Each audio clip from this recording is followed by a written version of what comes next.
Hello guys, हमारे channel पर एक बार पुनः आपका हार्दिक हार्दिक स्वागत है। आज के वीडियो में हम शुरुआत कर रहे हैं समाकलन के चैप्टर की। ये क्लास 12th के 7th चैप्टर की हम बात कर रहे हैं, जिसमें इंटीग्रेशन है यानी समाकलन है। इससे पहले वाले वीडियो में हम समाकलन के फार्मूले को आपको बता चुके हैं। यदि वह वीडियो आपने नहीं देखा है तो उसे आप अवश्य देख लें। समाकलन के फार्मूले आप अगर पढ़ लेंगे तो आप समाकलन से रिलेटेड यानी कि इंटीग्रेशन से रिलेटेड सवालों को आसानी से समझ पाएंगे। वैसे तो समाकलन के फार्मूलों को आपको एक चार्ट बना के अपने सामने रख लेना है, और जब जब भी आपको प्रश्न हल करना हो तो उनको सामने रखेंगे तो आपको प्रश्न आसानी से समझ में आ जाएंगे। फिलहाल समाकलन के एक सवाल को हमने यहाँ पर लिखा हुआ है।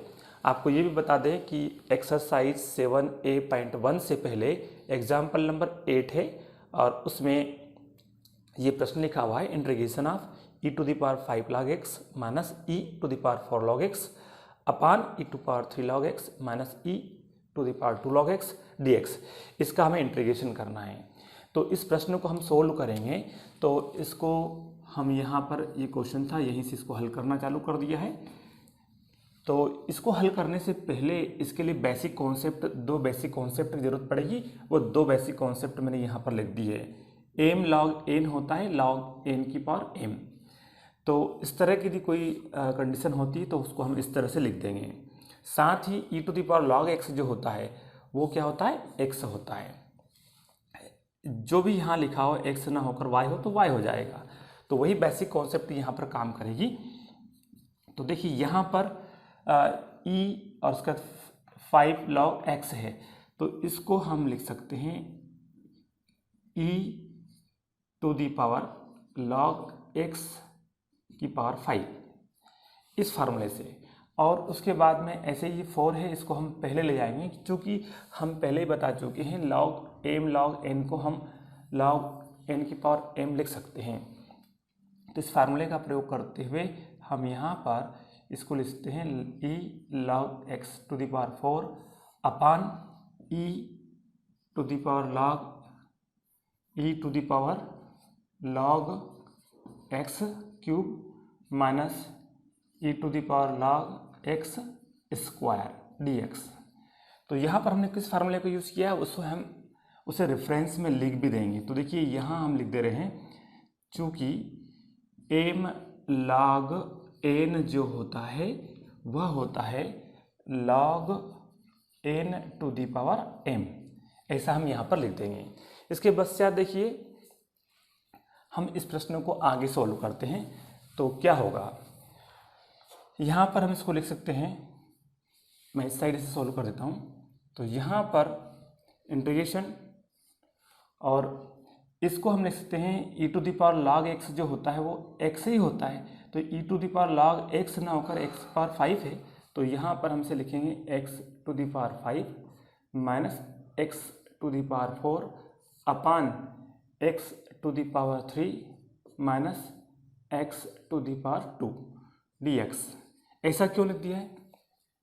इसके लिए हमने बेसिक कॉन्सेप्ट आपको बताई थी, चूँकि e⁴ log c या x जो भी हो तो उसको क्या लिखते हैं, c। e⁴ log x होता तो x लिख देते हैं, e⁴ log c है तो c लिख देंगे। तो यहाँ पर क्या है, e⁴ log x⁵ है, तो हमने यहाँ पर क्या लिख दिया, x⁵। ऐसे ही इसमें और इसमें हमने फार्मूला अप्लाई किया, तो ये स्थिति निर्मित हुई है। अब हम क्या कर रहे हैं, इन दोनों में x⁵ और x⁴ लिखा हुआ है, तो दोनों के अंदर x⁴ हम कॉमन ले लेंगे। तो ऊपर से x⁴ यदि कॉमन लेते हैं, यहाँ बचता है x और यहाँ बचता है 1। इसी तरह से x³ माइनस x² में से, यहाँ पर x³ और x² में से x² कॉमन आता है, तो यहाँ बचता है x माइनस 1। और उसके बाद क्या होता है, x माइनस 1 से x माइनस 1 कैंसिल हो जाता है, और x⁴ से x² यदि कट जाता है तो यहाँ बचता है x² dx। और उसके पश्चात x² का हम इंटीग्रेशन करते हैं तो वो बनता है x³/3 प्लस c समाकलन नियतांक। तो आप देख रहे हैं कि जो सवाल बहुत कॉम्प्लिकेट दिख रहा था बहुत आसान है, लेकिन कब, जब बेसिक थ्योरी पता हो। तो बेसिक थ्योरी में इसमें क्या है, एक हमारे पास ये फार्मूला है और दूसरा फार्मूला ये है, और साथ में इंटीग्रेशन के फार्मूले। तो ये वास्तव में देखा जाए तो एग्जाम्पल नंबर 8 है, लेकिन मैं इसलिए करवा रहा हूँ क्योंकि ये जो प्रश्न है वास्तव में देखा जाए तो महत्वपूर्ण प्रश्न की श्रेणी में है। चाहे ये एग्जाम्पल हो, लेकिन फिर भी मैं इनको करवा रहा हूँ ताकि विद्यार्थियों तक बात पहुँच सके कि सही प्रश्न कौन सा है और जो परीक्षा की दृष्टि से कौन सा प्रश्न महत्वपूर्ण है। तो ये प्रश्न परीक्षा की दृष्टि से बहुत ही महत्वपूर्ण है। तो आइए एक प्रश्न और आपको दिखा देते हैं जो कि जिससे कि आपको कॉन्सेप्ट क्लियर हो जाए। तो यहाँ पर पुनः ये एक्सरसाइज 7A.1 से पहले एग्जाम्पल 24 है, उसका यहाँ पर हम सोल्व करके दिखा रहे हैं और ये भी परीक्षा की दृष्टि से बहुत महत्वपूर्ण है। तो यहाँ पर हम लिख देते हैं हल और इसको मान लेते हैं आई फॉर इंटीग्रेशन। तो देखिए यहाँ पर जो अंश बटे हर के रूप में है, तो अंश बटे हर के रूप में जब फंक्शन होता है तो उसके लिए हम इंटीग्रेशन का फार्मूला बाद में पढ़ेंगे, लेकिन जहाँ तक संभव हो सके अंश बटे हर वाली स्थिति को खत्म करना है। तो उसको खत्म करने के लिए इस अंश में हर का भाग लगा के हम कर सकते हैं। तो उसके लिए क्या करेंगे, पहले यदि हम इस अंश को ब्रेक कर देते हैं गुणनखंड में, तो यदि फैक्टर हो जाते हैं तो फैक्टर करने की कोशिश करेंगे। तो देखिए यहाँ पर यदि दो टर्मों को देखें, इन दोनों को x³ माइनस x² को, तो इसमें से हमें x² कॉमन आता है। तो यहाँ पर हम x² कॉमन ले लेंगे तो हमारे पास बचेगा यहाँ पे x-1। इसी तरह से इसमें से x-1 में से यहाँ से कॉमन किया जाएगा 1, क्योंकि जहाँ कुछ कॉमन नहीं आता वहाँ 1 हम कॉमन ले सकते हैं। तो इन दोनों में से 1 कॉमन आता, तो यहाँ बचता है x-1। अपान में क्या है, x-1 ऑलरेडी है, तो इस तरह से हमने इसको लिख लिया। अब आप देखेंगे कि यहाँ और यहाँ दोनों में x-1 आपको दिखाई दे रहा है, इसलिए x-1 कॉमन लेंगे। तो यहाँ बचेगा x² और प्लस यहाँ बचेगा 1, और ये ले लिया हमने x-1 कॉमन। अपान में क्या लिखेंगे, x-1 और dx। यदि वास्तव में देखा जाए तो अभी तक हमने इंटीग्रेशन की प्रक्रिया नहीं की है, अभी तक इसके गुणनखंड के रूप में इसको ब्रेक किया है। अब इसके बाद हमें क्या स्थिति निर्मित होती दिखाई दे रही है, x-1 से x-1 कैंसिल हो जाता है।